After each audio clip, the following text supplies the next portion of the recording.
నమస్తే అండి, welcome back to my channel. అందరూ బాగున్నారని తలుస్తాను. ఈరోజు నేను రెస్టారెంట్ స్టైల్లో హెర్బ్ రైస్ని ఎలా చేసుకోవాలో చూపించబోతున్నాను. దీన్ని మీరు ఇంట్లోనే చాలా సింపుల్గా మూడు ఇంగ్రీడియంట్స్ యూస్ చేసి ఎలా చేసుకోవాలో ఈ ఫుల్ వీడియో చూసేయండి. ముందుగా ఈ కొత్తిమీరిని అంటే కొరియాండర్ని సన్నగా ఇలా తరుక్కున్నానండి. మీరు ఎలా కావాలంటే అలాగా దాన్ని చాప్ చేసుకోవచ్చు. ఒక ప్యాన్ పెట్టుకుని అది కొంచెం వేడెక్కిన తర్వాత కొంచెం ఆయిల్ యూస్ చేస్తున్నాను. మీరు ఆప్షనల్ అండి, ఆయిల్ కావాలంటే యూస్ చేయొచ్చు. నాన్ స్టిక్ ప్యాన్ వాడినట్లయితే ఆయిల్ వేయకపోయినా పర్వాలేదు. ఇందులోకి నేనైతే కొన్ని ఆవాలు వేస్తున్నాను. మీరు ఎంత కావాలంటే అంత వేసుకోవచ్చు. నేను చూపించిన విధంగా వేయాలని అయితే ఏం లేదండి. నేనైతే కొంచెమే ఆవాలు తింటాను కాబట్టి కొన్నే వేసుకున్నాను. ఇవి బాగా చిటపట్లాడిన తర్వాత దీంట్లోపలికి నేను జీలకర్ర అయితే వేస్తున్నానండి. జీలకర్రను కూడా మనం లైట్గా రోస్ట్ చేసుకుంటాం. ఈ జీలకర్ర కూడా రోస్ట్ అయిన తర్వాత మీకు నచ్చినట్లయితే మీరు ఇంకేమైనా ఇంగ్రీడియంట్స్ని కూడా యాడ్ చేసుకోవచ్చు. అంటే కరివేపాకు అలాంటి ఇంగ్రీడియంట్స్ని ఏమైనా కూడా మీరు యాడ్ చేసుకోవచ్చు. నాకు అవేం వద్దు కాబట్టి నేను డైరెక్ట్గా చిల్లీ ఫ్లేక్స్ని అయితే యాడ్ చేస్తున్నాను. చిల్లీ ఫ్లేక్స్ లేవనుకున్న వాళ్ళు ఒక ఎండుమిరపకాయని పౌడర్ కింద అయినా యూస్ చేయొచ్చు, లేదంటే చిన్న చిన్న సన్నగా తరుక్కుని వేసుకోవచ్చు. ఆరిగనో అనేది కంప్లీట్లీ ఆప్షనల్ అండి. అందులో ఆల్రెడీ డ్రైడ్ హర్బ్స్ ఉండడం వల్ల నేను దీన్ని యూస్ చేస్తున్నాను.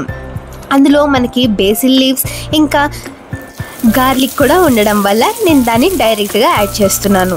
ఇందులోకి మనం left over rice or 80 to 90% boiled రైస్ని అయితే యూస్ చేసుకోవచ్చండి. నేనైతే ఇక్కడ 80% బాయిల్డ్ రైస్ని యూస్ చేస్తున్నాను.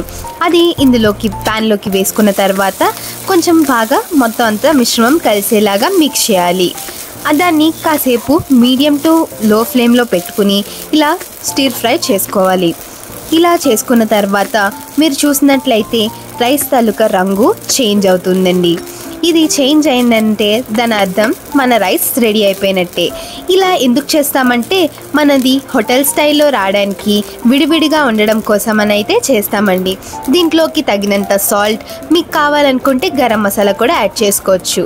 చివరిగా దీంట్లోకి మనం తరిగి ఉంచుకున్న కొరియాండర్ని యాడ్ చేసుకుని ఒకసారి కలుపుకున్నట్లయితే మనం తయారు చేసుకున్న హెర్బ్ రైస్ అనేది రెడీ అయిపోతుందండి. అంతే, చూసారు కదా ఎంత సింపుల్గా నేనైతే హెర్బ్ రైస్ తయారు చేశానో. మీరు కూడా తప్పకుండా ట్రై చేయండి. రోజు ఒకే వెరైటీ కాకుండా బోర్ కొట్టకుండా ఉంటుంది. దీన్ని ఇలా నేను ఒక ప్లేట్లోకి సర్వ్ చేసుకుంటున్నాను. మీకు నచ్చినట్లయితే మీరు దీంట్లోకి సైడ్ డిష్ కింద ఏదైనా గ్రేవీ కర్రీ అయినా యూస్ చేయొచ్చు, లేదా నేనైతే ఇక్కడ ఒక డ్రై కర్రీ అయితే యూస్ చేస్తున్నాను. క్యాబేజ్ ఫ్రై అయితే చేశానండి. మీరు ఈ క్యాబేజ్ ఫ్రైని చూడాలంటే నేను ఇక్కడ ఐ బటన్లో లింక్ ఇస్తాను, తప్పకుండా చూడండి. ఈ రెస్టారెంట్ స్టైల్ డిషెస్ని తయారు చేసుకోవడానికి మనం ఎంతో కష్టపడక్కర్లేదు. Thanks for watching. Don't forget to like, share and subscribe to our channel.